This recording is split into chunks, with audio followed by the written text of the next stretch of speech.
नमस्कार दोस्तों, मैं सुनील कुमार आपका फिर से स्वागत करता हूं आपके अपने चैनल क्या ऐसा होता है में। दोस्तों, आज मैं अपनी वीडियो के माध्यम से आपको बताने जा रहा हूं पितृदोष की पूजा किसे करनी चाहिए।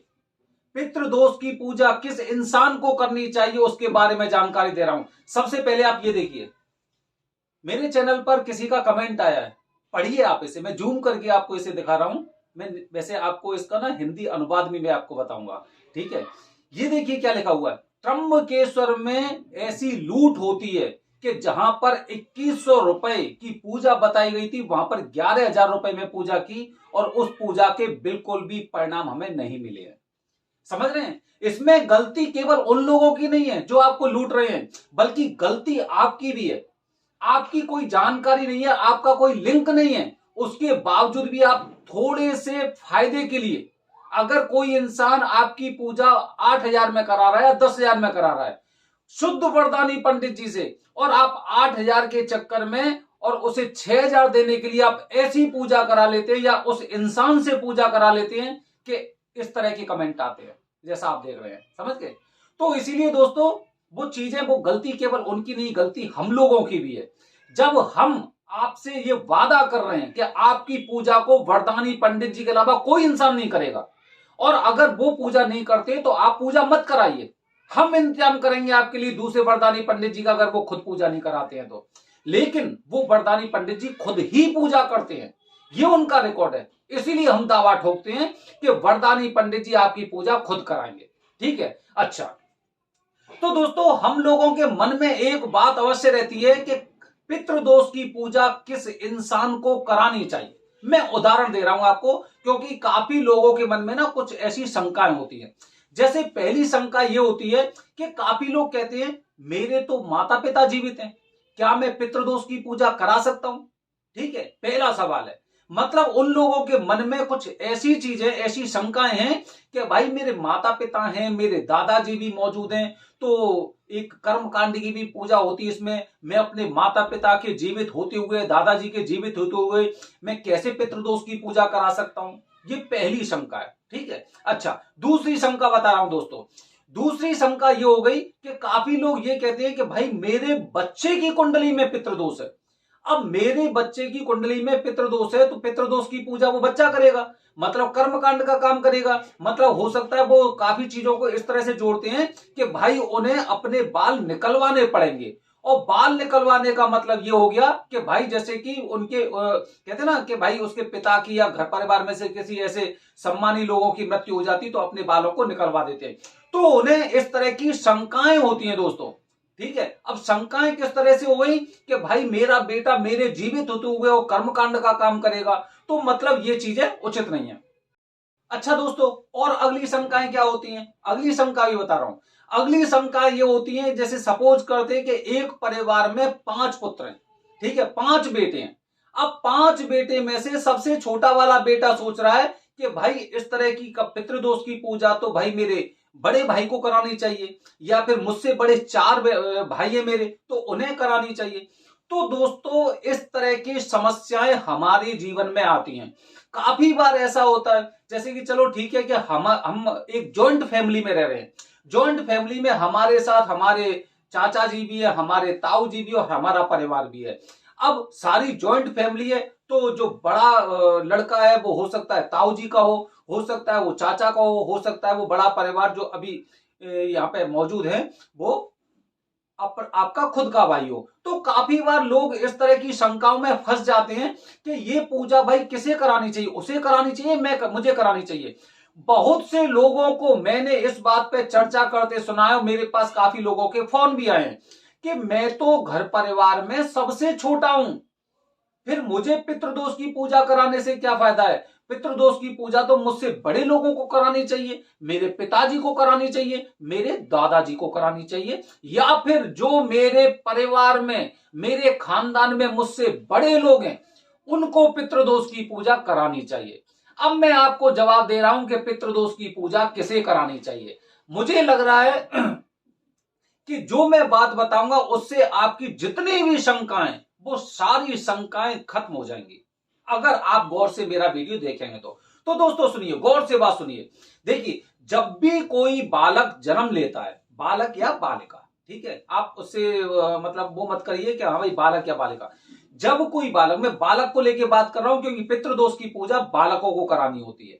लड़कियां, महिलाएं पितृदोष की पूजा नहीं कराती हैं, ठीक है। अच्छा, तो जब भी किसी बालक का जन्म होता है तो उस पर 3 तरह के ऋण होते हैं। ऋण मतलब जानते हो? उधारी। ऋण का मतलब तो हर कोई जानता होगा भाई, ठीक है, कि ऋण क्या होते हैं। ऋण मतलब एक तरह से जो हम चुकाते हैं, बकाया किसी का, ठीक है। 3 तरह के ऋण होते हैं। कौन कौन से ऋण होते हैं? सबसे पहला होता है पितृ ऋण, दूसरा होता है देव ऋण और तीसरा होता है यज्ञ ऋण, ठीक है। पितृ ऋण, जिसमें सर्वोपरि बताया गया है पितृ ऋण। अच्छा, पितृ ऋण को आप कैसे समझेंगे वो भी मैं बताने का आपका प्रयास कर रहा हूं। दोस्तों, जैसे कि हम भारत देश में रह रहे हैं, भारत देश में रह रहे हैं, तो भारत देश की एक विधि है। विधि मतलब एक न्यायपालिका, एक कानून।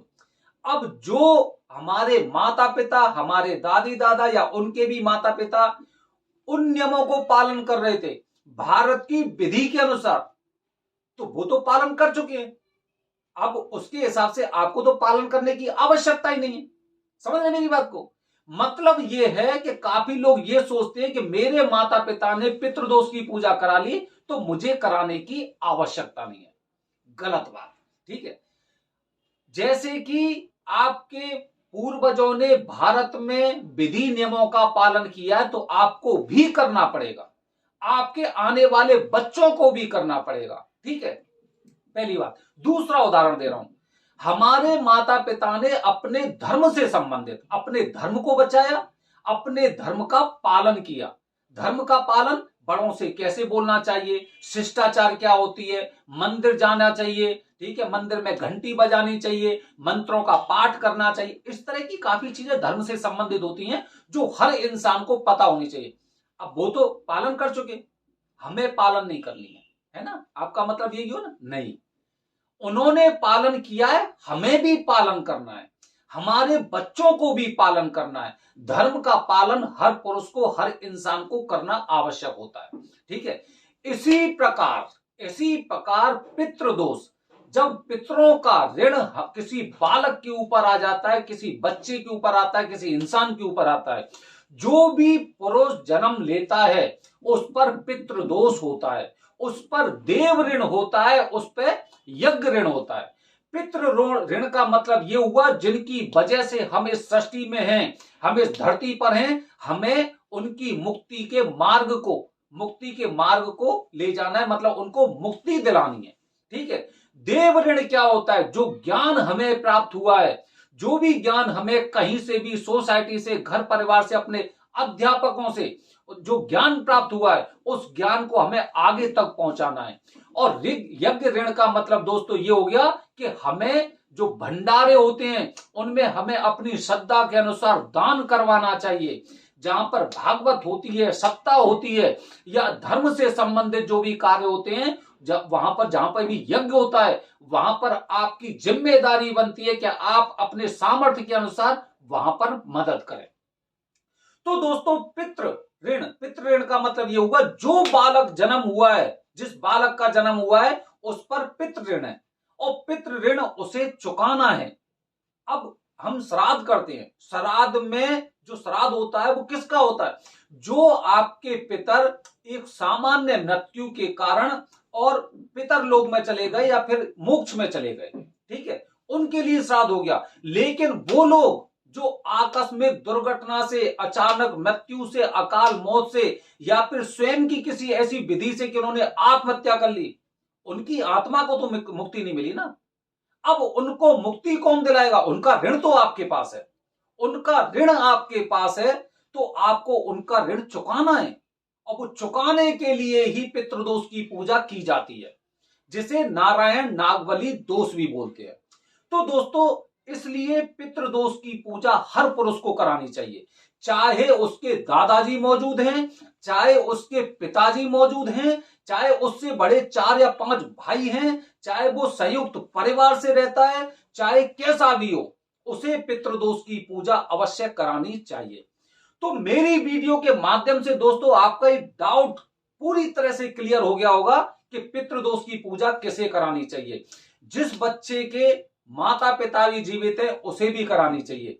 मेरे दोनों बच्चों ने पितृदोष की पूजा कराई, मेरे साथ कराई, मेरे साथ मेरे पिताजी ने कराई पितृदोष की पूजा। इसका मतलब ये नहीं कि भाई जो मुझसे बड़े हैं वही पूजा करेंगे, नहीं। मैं अपने घर परिवार में 5वें नंबर का लड़का हूं, 5वां। हम 5 भाई हैं तो 5वां मैं हूं। पूरे घर परिवार में से मैंने पितृदोष की पूजा कराई और किसी ने नहीं कराई, ठीक है। तो इसका मतलब ये हुआ कि पितृदोष की पूजा हर पुरुष को करानी चाहिए। मेरे बच्चों ने, 5 भाई हैं, हम 5 भाइयों में से केवल मेरे बच्चों ने पितृदोष की पूजा कराई और किसी ने नहीं कराई। इसका मतलब यह हुआ कि पितृदोष की पूजा हर पुरुष को करानी चाहिए, चाहे वो छोटा है या बड़ा है। हमें तो अपने पितरों का ऋण चुकाना है। जो नहीं चुकाएगा वो अपने आप चुकता कर लेंगे, वो तो चुकाना पड़ेगा। और ये बहुत जरूरी होता है, ऐसा ऋण होता है कि आप लोगों को ये ऋण तो अतिशीघ्र जितना जल्दी हो उतना चुका देना चाहिए। मैंने 40-42 साल की उम्र में, 45 साल की उम्र में पितृ ऋण चुकाया। मेरे बच्चों ने, देखो मेरे बच्चों ने, एक 8 साल का, एक 12 साल का, दोनों ने इतनी जल्दी ऋण चुकाया। जितना जल्दी होता है उतना अच्छा रहता है। तो दोस्तों, इस वीडियो के माध्यम से मैं आपको बता चुका हूं पितृदोष से संबंधित जानकारी। अच्छा, आने वाली वीडियो में आपको बताऊंगा कि त्र्यंबकेश्वर महत्वपूर्ण के बारे में कुछ ऐसी जानकारी जिसे सुनकर आप दांतों तले उंगली दबा सकते हैं। बने रहिए हमारे चैनल के साथ। हर हर महादेव।